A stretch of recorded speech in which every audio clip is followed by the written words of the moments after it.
Hi, എല്ലാവർക്കും നമസ്കാരം. അപ്പോൾ ഇന്നലത്തെ എപ്പിസോഡിൽ ലാലേട്ടൻ അകത്തുള്ളവരോട് പുറത്തെ ജനത്തിൻ്റെ അഭിപ്രായം, അതായത് സോഷ്യൽ മീഡിയയിൽ ജനങ്ങൾ അഭിപ്രായം പറയുന്നത് ഏഷ്യാനെറ്റ് ലാലേട്ടനിലൂടെ അകത്തറിയിച്ചിരിക്കുന്ന ഒരു രംഗം ഉണ്ടായിരുന്നു. തുടക്കത്തിൽ തന്നെ ജാസ്മിനോടും ഗബ്രിയോടും ജിൻഡോയോടും അതിനെക്കുറിച്ച് ലാലേട്ടൻ വ്യക്തമായി പറയുന്നുണ്ട്.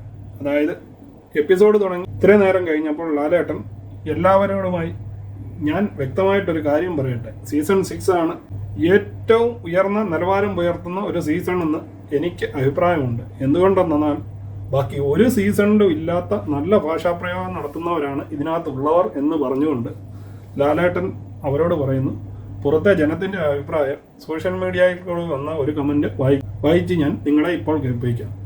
ഗബ്രിയോട് പറയുന്നു, പോയി സ്റ്റോറിൽ ഇരിക്കുന്ന കത്തെടുത്തുകൊണ്ട് വരാൻ. കത്ത് കൊണ്ടുവന്ന ഗബ്രി അത് വായിച്ചു കേൾപ്പിക്കാൻ വേണ്ടി ലാലേട്ടൻ പറയുമ്പോൾ തുറന്ന് സോഷ്യൽ മീഡിയ അക്കൗണ്ടിൽ നിന്ന് ഏഷ്യാനെറ്റിന് വന്ന ഒരു കത്താണ് വായിച്ചു കേൾപ്പിക്കുന്നത്. അപ്പോൾ ആ കത്തിൽ വ്യക്തമായിട്ട് ജാസ്മിനെയും ഗബ്രിയെയും ജിൻഡോയെയും പേരെടുത്ത് പറഞ്ഞാണ് കത്തിൻ്റെ തുടക്കം തന്നെ. ആ കത്ത് നമുക്കൊന്ന് കണ്ടു നോക്കാം. ബാക്ക് ടു മൈ ലൈഫ് എന്ന അക്കൗണ്ടിൽ നിന്ന് വന്നിട്ടുള്ളൊരു കമൻ്റാണ്. സത്യം പറയാലോ, ഇത്രയും സ്റ്റാൻഡേർഡ് ഇല്ലാത്തൊരു ബിഗ് ബോസ് സീസൺ ഇതുവരെ കണ്ടിട്ടില്ല. എന്ത് സംസ്കാരമില്ലാത്ത കണ്ടന്റ്സ് ആണ് ആ ജാസ്മിനും ഗബ്രിയും ജിൻഡോയും ഒക്കെ. എന്താ സംസാരം? ഇതാണോ സംസ്കാരം? കുട്ടികളൊക്കെ കാണുന്ന പരിപാടിയല്ലേ? ഇതിൽ നിന്ന് എന്താണ് പഠിക്കേണ്ടത്? കഴിഞ്ഞ പ്രാവശ്യത്തെ സീസണുകളിൽ റിയാസ്, റോബിൻ, ബ്ലെസ്ലി, പ്രൊവോക്കിംഗ് ഗെയിമൊക്കെ സ്റ്റാൻഡേർഡ് ആയിരുന്നു. സീസൺ 1, 2, 3, 4, 5 ഒന്നിലും ഇത്ര നിലവാരമില്ലാത്ത കണ്ടസ്റ്റൻസിനെ കണ്ടിട്ടില്ല. സിജോ ഒരു സ്റ്റാൻഡേർഡ് ഉള്ള ആളായിരുന്നു. അഖിൽ മാരാൻ നയിച്ച സീസണിൽ നല്ല രസമായിരുന്നു. ദയവ് ചെയ്ത് നിലവാരം ഉയർത്തുക. അപ്പോൾ കഴിഞ്ഞ ദിവസം കൂടി ജാസ്മിൻ ഗബ്രിയോട് പറയുന്ന ഒരു സീനുണ്ടായിരുന്നു.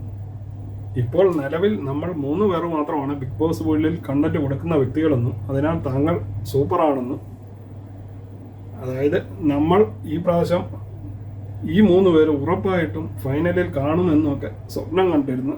താങ്കളുടെ കണ്ടന്റുകൾ ഇവിടെ പുറത്ത് സൂപ്പർ ഹിറ്റാണെന്നും സ്വയം വിചാരിച്ചിരിക്കുന്ന ഇവർക്ക് കിട്ടിയ ശക്തമായ ഒരടി തന്നെയായിരുന്നു ലാലേട്ടൻ്റെ ഈ കത്ത് വായന. ജാസ്മിൻ്റെ മുഖം ആ കത്ത് വായിക്കുന്ന പല സമയത്തും ക്ലോസപ്പിൽ കാണിക്കുന്നുണ്ടായിരുന്നു. ഏതായാലും ഇതോടുകൂടി കഴിഞ്ഞ ദിവസം വരെ താങ്കൾ കണ്ടന്റുകൾ ഉണ്ടാക്കുന്ന മഹത്തായ സീസൺ 6 കപ്പടിക്കാൻ പോകുന്ന വ്യക്തികളാണ്, അല്ലെങ്കിൽ ഫൈനൽ 5 ഉറപ്പായി കാണുമെന്ന് പ്രതീക്ഷിച്ചിരുന്ന ഇവർക്ക് ആകെ അങ്കലാപ്പ് ഉണ്ടാക്കി വെച്ചിരിക്കുകയാണ്. അതിൻ്റെ കൂടെ തന്നെ ഇന്ന് 6 പേർ കൂടി അകത്തേക്ക് കയറുമ്പോൾ ഇവരുടെ ഉള്ള ചാനലും കൂടി പോകുമെന്ന് നമുക്ക് പ്രതീക്ഷിക്കാം. അപ്പോൾ ഈ വീഡിയോ നിങ്ങൾക്കെല്ലാം ഇഷ്ടമായി കാണുമെന്ന് കരുതുന്നു. ഇഷ്ടമായെങ്കിൽ ചാനൽ ലൈക്ക് ചെയ്യാനും സബ്സ്ക്രൈബ് ചെയ്യാനും മറക്കാതിരിക്കുക. വീണ്ടും അടുത്തൊരു വീഡിയോയിൽ കാണുന്നത് വരെ നിങ്ങൾക്കെല്ലാവർക്കും ഗുഡ് ബൈ.